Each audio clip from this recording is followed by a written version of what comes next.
Slavic Kitchen Alchemy by Zaza. The health-giving birch.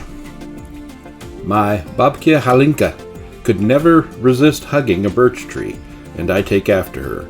If you place your head against its smooth white trunk, it will bring you a sense of calm and joy. Such is the energy of the birch.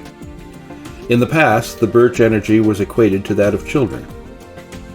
The ancient Slavs drank birch water, and this is something that is still practiced in the Baltic states to this day. I love birch water. It's not only delicious and refreshing, but also life-affirming and deeply regenerating. However, to tap the tree, you need to know exactly what you're doing in order not to harm or kill it. So I prefer to leave that ritual to the experts. During a spring festival, the Green Holiday, birch branches are used to bring spring into the household, thus ensuring a good harvest, prosperity, and abundance.